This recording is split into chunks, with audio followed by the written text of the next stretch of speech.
Hello everyone, हम लोगों का प्रश्न है 468 का अभाज्य गुणनखंड कितना होगा। तो चलिए दोस्तों 468 का अभाज्य गुणनखंड निकालते हैं और देखते हैं कि 468 का अभाज्य गुणनखंड यानी कि प्राइम फैक्टर कितना होता है। तो यदि दोस्तों आप लोग भी अभाज्य गुणनखंड निकालना सीखना चाहते हैं तो इस वीडियो को ध्यानपूर्वक ही देखते रहिएगा। तो दोस्तों हम क्या करेंगे, 468 जो यह संख्या है इसको यहाँ पर लिख लेंगे कुछ इस प्रकार से। अब दोस्तों क्या करना होता है, इस संख्या को घटाना होता है और सिर्फ अभाज्य संख्या से घटाना होता है। तो ध्यान दीजिएगा, देखिए यह जो संख्या है इसका इकाई अंक यहाँ पर 8 है, इसलिए क्या होगा, यह संख्या 2 से कट जाएगी। क्योंकि दोस्तों हम लोग जानते हैं कि जिस भी संख्या के इकाई का अंक यदि 0 रहता है, 2 रहता है, 4 रहता है, 6 रहता है और 8 रहता है तो वो संख्या 2 से कट जाती है। तो यहाँ पर यह जो संख्या है इसका इकाई अंक यहाँ पर 8 है, इसलिए यह भी संख्या 2 से कट जाएगी। तो चलिए इसको हम 2 से कटा देते हैं।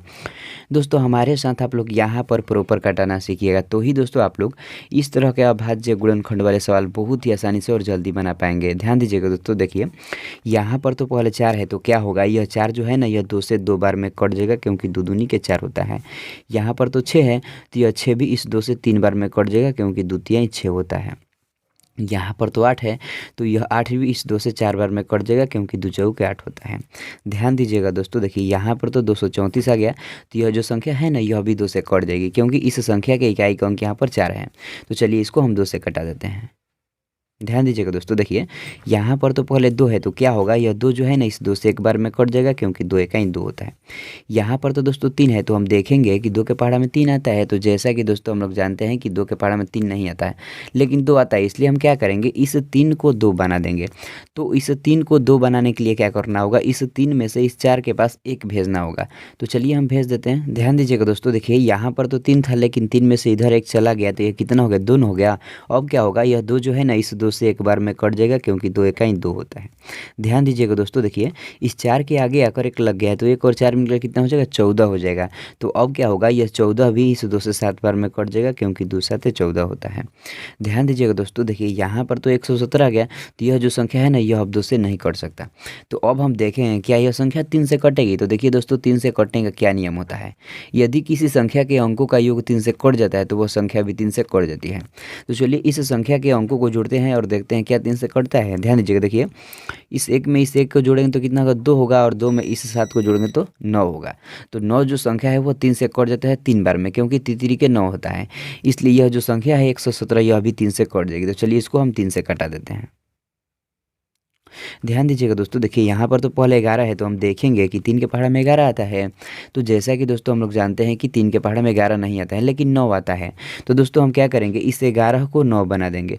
तो इस 11 को 9 बनाने के लिए क्या करना होगा, इस 11 में से इस 7 के पास 2 भेजना होगा। तो चलिए हम भेज देते हैं।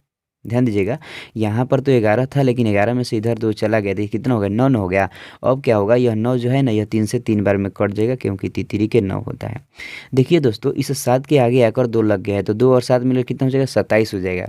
तो अब हम देखेंगे कि 3 के पहाड़ा में कितने बार में 27 आता है, तो 9 बार में आता है क्योंकि 3 बार 27 होता है, इसलिए क्या होगा, यह 27 भी इस 3 से 9 बार में कट जाएगा। यहाँ पर तो दोस्तों देखिए यहाँ पर तो 39 आ गया, तो यह संख्या 3 से कट जाएगी। तो चलिए इसको 3 से कटा देते हैं। ध्यान दीजिए दोस्तों, देखिए यहाँ पर तो पहले 3 है, तो क्या होगा, यह 3 जो है ना इस 3 से एक बार में कट जाएगा क्योंकि 3 इकाई 3 होता है। यहाँ पर तो 9 है, तो यह 9 भी इस 3 से 3 बार में कट जाएगा क्योंकि तितरी के 9 होता है। ध्यान दीजिएगा दोस्तों, देखिए यहाँ पर तो 13 आ गया। तो जैसा कि हम लोग जानते हैं कि 13 जो है ना एक अभाज्य संख्या है, तो 13 को 13 से कटा देंगे तो यह एक बार में कट जाएगा। देखिए दोस्तों हम 468 का अभाज्य गुणनखंड निकाल रहे थे ना, इसलिए 468 जो ये संख्या है इसको पूरी तरह से हम अभाज्य संख्या से कटा लिए हुए हैं।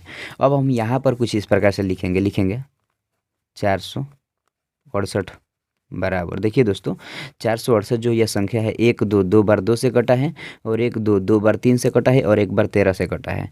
तो सभी को क्या करेंगे, यहाँ पर गुणे के रूप में लिखेंगे। तो चलिए लिखते हैं 2 गुणे 2 गुणे 3 गुणे 3 गुणे 13। तो दोस्तों जो यह आ गया ना 2 गुणे 2 गुणे 3 गुणे 3 गुणे 13, यह क्या हो गया, इस 468 का अभाज्य गुणनखंड यानी कि प्राइम फैक्टर हो गया। अब दोस्तों इसको क्या करेंगे, घातांकीय रूप में सजाकर लिख देंगे कुछ इस प्रकार से। ध्यान दीजिएगा, यहाँ पर 468 है तो 468 को हम इसी तरह से लिखेंगे और यहाँ पर बराबर के चिन्ह देंगे। देखिए दोस्तों यहाँ पर 2 जो है ना, यह 2 बड़ा है, इसलिए क्या करेंगे 2 के पावर 2 लिख देंगे और गुणा का चिन्ह देंगे।